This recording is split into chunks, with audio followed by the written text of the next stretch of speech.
Request చేస్తున్నారనమాట, బ్రతిమాలుతున్నారు, వేడుకునుచున్నారు. ఎవరి విషయమై? వారి అక్క విషయమా, వారి చెల్లెల విషయమా, వారి పెద్దమ్మ విషయమా, ఎవరి విషయమేనండి? మన వాళ్ళు మనకే సహకరించారు అనారోగ్యం ఉన్నప్పుడు. పోతే బండ్లు పడితే బండ్లు ఎప్పుడైనా బుద్ధి రావాలా కనీసం అని చెప్పని పట్టించుకుంటే మరి బాగుపడితే మరలా తిట్టెక్కి మరి నోరు చేస్తుంది. కొన్ని రోజులు బాగొచ్చింది తలనొప్పి, లేకపోతే కడుపు నొప్పి, లేకపోతే జ్వరం బాగొచ్చింది, మంచం బాగుపట్టిందని చెప్పని భర్త భార్య సంతోషపడతారండి. అవునా కదా? ఆ తాగుబోతుతనాన్ని బట్టి, ఆ గయ్యాలే తర్వాత తనాన్ని బట్టి బైబిల్ చెబుతుంది, గయ్యాలనే భార్యతో నివసించట కంటేను మిద్ది మీద ఒక మూలన జగడగొండి దానితో సంసారం చేసేది కంటే అరణ్యములో ఉండుట మేలు అని రాబడిందండి. అరణ్యములో ఉండుట మేలు అని దేవుని వాక్యం చెబుతుంది. సతాయించే భార్యలు, ఇబ్బంది పెట్టే భర్తలు ఈ లోకంలో మనము చూస్తాం కదా. చూడండి, ఇద్దరు భార్య భర్తలు రక్షించబడితే కనుక అక్కడే పరలోకం ఉంటుందండి. చిన్న పరలోకం అక్కడే. ఎంత నెమ్మది, ఎంత శాంతం. ఒకవేళ కనుక భర్త రక్షించబడి భార్య రక్షించకపోతే ఆ ఇంట్లో నరకమే. అంతే. ఒకవేళ భర్త రక్షించబడకపోతే అది వేరు సంగతి. ఆడవాళ్ళు ఎప్పుడైనా కానీ జయిస్తారు, మగ వ్యక్తులను సాధించగలుగుతారు, రక్షించబడతాడు. ఒకవేళ గనక పొరపాట్లలో భర్త రక్షించబడి భార్య రక్షించబడకపోతే కనుక ఆ ఇంట్లో నరకమే రోజు. సుప్రవాదం పెడతా ఉంటుంది ఆమె రోజు. అవునా కదా? పూతులు, వ్యర్థమైన సంభాషణ, దేశించడం, దూషించడము, చిన్నదాని చీటి మాటికి వ్యర్థమైన వాటిని తలచడము అనేది జరుగుతూ ఉంటుందండి. మరి తాగుబోతుల భర్త అంట, వాడు ఇంట్లో కొట్టేవాడు కాదంట, బయటికి తీసుకొని వచ్చి కొట్టేవాడంట. వాడు కొట్టిన కాడే, మైకంలో కొట్టిన కాడే కొట్టేవాడంట. 1-2 ఏళ్ళు పడేపటికి అబ్బా అమ్మ అయ్యా అని చెప్పి రాసేపటికి ఊరల్లా గేరల్లో కుప్పయ్యే వాళ్ళంట. ఇక 4వ ఏడు కొట్టేపటికి కొట్టుకోరా అంటున్నట్టు బీపిచ్చేవాదంట. అంటే కొట్టిన కాడ కొడితే స్పర్శ తెచ్చిపోతుంది కదా. ఇంకా చెప్పిందే చెప్పేవని అన్నట్లుగానే మరి వినిందేలే అని చెప్పి అన్నట్లుగా అశ్రద్ధగా వినద్దండి. అవునా కదా? జాగ్రత్తగా వింటే వాక్యం మనలో పనిచేస్తుంది. హృదయ వాక్యం వింటూ ఉన్నప్పుడు ఆమె శ్రద్ధగా వినడం వేరు, శ్రద్ధగా వినడం వేరు, చూడడం వేరు, నిదానించి చూడడము వేరు. అలాగే శ్రద్ధగా విన్నప్పుడు వాక్యం మనలోకి వెళ్ళి పనిచేస్తుందండి, పనిచేస్తుంది, క్రియ చేస్తుంది. హృదయం తెరవబడిను అని రాబడిందండి. వాక్యం పనిచేస్తుంది. ప్రభు వాక్యాన్ని హృదయంలోనికి చేర్చుకుంది హృదయ. అవునా కదా? ఇక్కడ ఈమె చూడండి, చదవండి, ఇప్పుడు చదవండి, త్వరగా ముగించాం. 2 మనుషులు అతని యొద్దకు పంపిరి. పేతురు లేచి, చూడండి, పేతురు కూడా లేచాడండి. పెద్దలు ఎందుకు ఏదో ఆమె అంతా చాలా ఇబ్బంది పెట్టింది భర్తని. ఆడతులు పోప సమాధి కార్యక్రమానికి వడ్డీయడానికి ఇంకా పెద్ద నీతిమంతుడని భక్తురాలని ఆమె అసలు చాలా ఇబ్బంది పెట్టింది అని చెప్పి అనారోగ్యం వచ్చినప్పుడు సావశుద్ధికి కూడా కొంతమంది రావడానికి రాజబడరండి. కారణం ఏంటంటే వాళ్ళ జీవితాలు అట్లా ఉంటాయి. అవునా కదా? సొంతము బంధువులు చనిపోయినా కూడా రావడానికి ఇష్టపడరు. కారణం అంటే అందరికీ చెడ్డవాడిగా చెడ్డదానిగా మారిపోయింటుంది కాబట్టి. అవునా కదా? కాకపోతే మనం ప్రేమించాలి, అలాగ కఠినంగా ఉండకూడదు.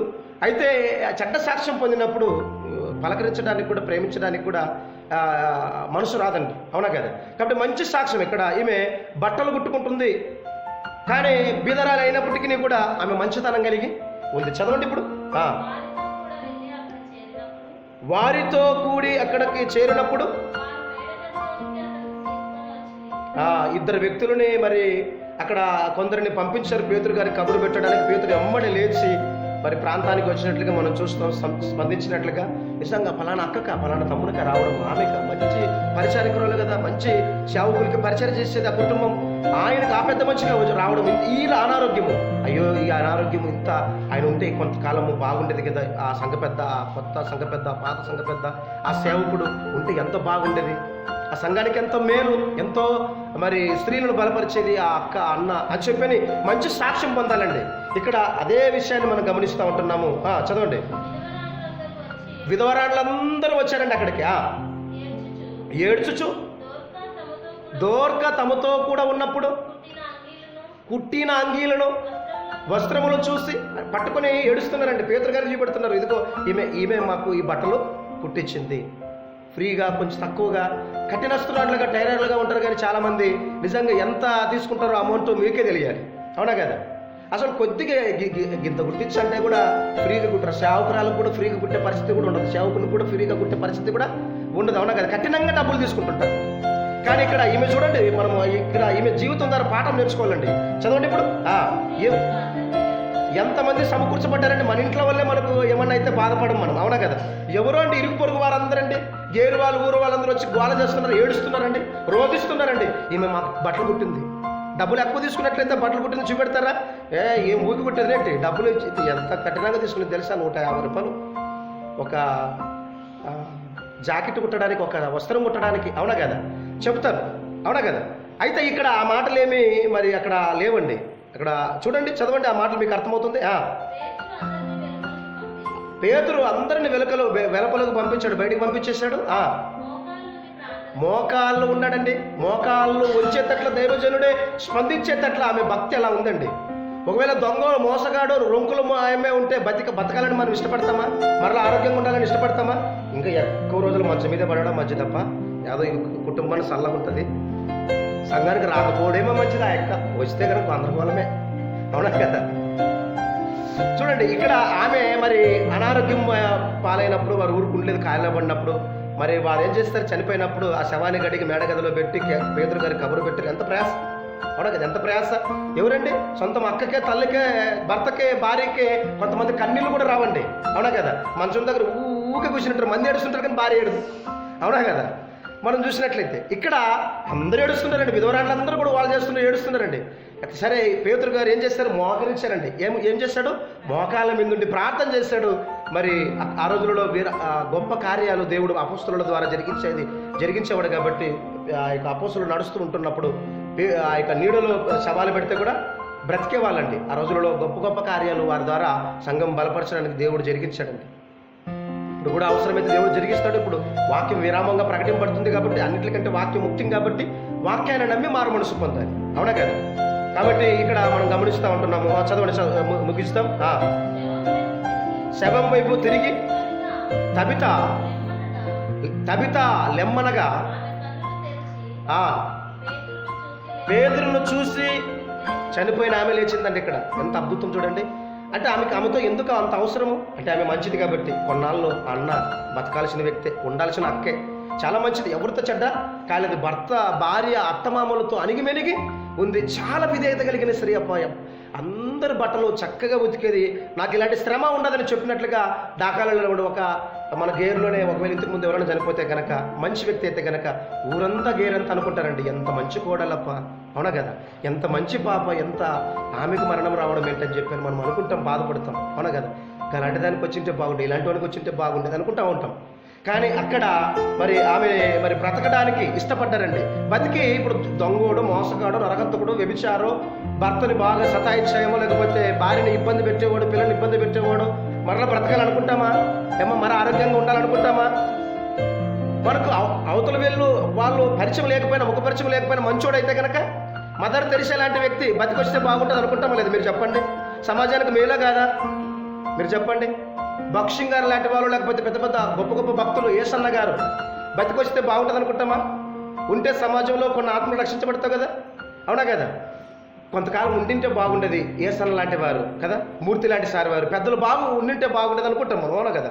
ఇక్కడ దోర్క మరి ఉండడము, మరి ఫ్రీగా బట్టలు బాగా దిండికి డబ్బులు తీసుకునింది, బాగా ఇబ్బంది పెట్టింది. అలాంటి వాళ్ళతో మనకి ఎందుకు పోతే బాగుంటుంది అనుకుంటారు, అవునా కదా. కొద్ది మంచి పేరు సంపాదించుకుంది. ఆమె బ్రతుకు దినములంతట్లో ఏమో చేసిందో తెలుసా? ధర్మ కార్యాలు చేసింది కదా. ధర్మ కార్యాలు కొర్నేలు కూడా, మనం 10వ అధ్యాయంలో అపోస్తలుల కార్యంలో కొర్నేలు కూడా ధర్మ కార్యాలు, ఆకాశానికి, ఆయన ప్రార్థన ఆకాశానికి వెళ్ళిందంట, పరలోకానికి వెళ్ళిందంట. దేవదూత దిగి వచ్చింది. మన ప్రార్థన పేగులు కూడా దాటి ఈడే ఉంటాయి, గాల్లో కలిసిపోతాయి అంతే, అవునా కదా. కాబట్టి మన మాటలు, మన ప్రార్థన, మన భక్తి జీవితం, మన ధర్మ కార్యాలు, ఇతరులకు దాన ధర్మాలు చేద్దాం, ధారాళంగా ఇద్దాం. దేవుని సేవకునికి మరి సంఘం విస్తరించబడాలంటే మనం ఇచ్చే దాంట్లో ఎనుకాడకూడదు, పిసినార్తనం కలిగి ఉండకూడదు. దశమ భాగము వర్ధిల్ల కొలది దేవుని సేవకి ఇచ్చే వాళ్ళగా, బీదలని దిక్కులేని వాళ్ళని చూసి ముఖము తిప్పుకోవద్దండి. మిమ్మల్ని అప్పడుగు వారికి ముఖము తిప్పుకునవద్దు అని రాబడింది, అవునా కదా. ఎవరైనా బదులు అక్క ఒక 500 ఒక 2 షేర్లు బియ్యం పెట్టాకంటే మా ఇంట్లో ఆడుంటామమ్మ, ఆ మనిషి సరిగ్గా తెచ్చేయడు అని చెప్పాను. అన్ని తెచ్చేసినా కూడా భర్తకు పెట్టే మనసు ఉన్నా, మనకు కొంతమంది స్త్రీలకు పెట్టే మనసు ఉండదు. సొంతం చెల్లెలే కొదవ కలిగి ఉంటుంది, సొంతం అన్నయ్య, అక్కే, తమ్ముడే ఉన్న స్థితిలో నువ్వు ఉన్నావు, కానీ ఇవ్వడానికి మనిషి రావడం లేదు. మరలా ఇక్కడ వచ్చి పొడుగు పాటలు పాడతావు, పెద్ద ప్రార్థనలు చేస్తాం, ఏమి ప్రయోజనం అండి ఇది, అవునా కదా. కాబట్టి ఇక్కడ మరియమ్మని మెచ్చుకున్నాడు ప్రభు కదా. ఉత్తమైనదని ఎన్నుకున్నది ఆమె యొద్ద నుంచి అది తీసివేయబడదు. అవసరమైనది ఒక్కటే, మార్తా నువ్వు మారాలి. నువ్వు పాటలు పాడుతున్నావు, నువ్వు ప్రార్థన చేస్తున్నావు, కానీ ఉత్తుదే. నా ప్రజలు పెదవుల ద్వారానే, తమ నాలుకల ద్వారానే పైన అంతే, హృదయం నుంచి రావడం లేదని దేవుడు కోరుకుంటున్నాడు. కాబట్టి హృదయ ఆరాధన కోరుకుంటున్నాడు, భక్తి కార్యాలు చేయాలి. మార్తమ్మలాగా మరియమ్మలాగా యేసు పాదాల దగ్గర శ్రేష్టమైనది ఎన్నుకున్నది. ప్రభు అన్నాడు, అవసరమైనది ఒక్కటే, మరి ఉత్తమమైనదని ఎన్నుకున్నది అది ఆమె యొద్ద నుంచి తీసివేయబడదు అన్నాడు. ఇక్కడ ఈమె కూడా ధర్మ కార్యాలు చేసింది కాబట్టి బ్రతకడానికి ప్రజలు మరలా ఆమెను బ్రతికించుకోవడానికి ఇష్టపడ్డాడు. అవునా కదా? నా భర్త, నా భార్య అనారోగ్య పాలైంది, అయ్యో ఆ హాస్పిటల్, ఈ హాస్పిటల్, ఆ డాక్టర్, ఈ డాక్టర్, లక్షల రూపాయలు పోయిన పర్వాలేదు, ఆస్తంతా పోయిన పర్వాలేదు, నా భార్య నాకుంటే, నా భర్త నాకుంటే. ఒకవేళ దొంగ మోసగోడు అలాంటి కనుక 100 రూపాయలు కూడా ఖర్చు పెట్టరు. అవునా కదా? అసలు నాకు ఏం ఖర్చు పెట్టరు, నా భర్త నన్ను పట్టించుకోవడం. అవును, ఏం పట్టించుకోవాలి చెప్పి? ఒక రోజు ద్వేషించడం, దూషించడం, చెడ్డ మాటలు వలకడం, లేకపోతే ఇలా గొడవలు రొంకలేసుకోవడము, ఆ పిల్లలు కూడా అలాగే తయారు కావడము, ఆ సమాజం కూడా ఆమె నుంచి ఏం నేర్చుకుంటారు కదా? మరి మంచి సాక్షి మనము. ఒకరి జన్మదినం కంటే మరణ దినమే మేలు, సుగంధ ద్రవ్యం కంటే మంచి పేరు. అమ్మ చివరిగా మరి నేను ముగిస్తూ ఉంటున్నాను, వినండి.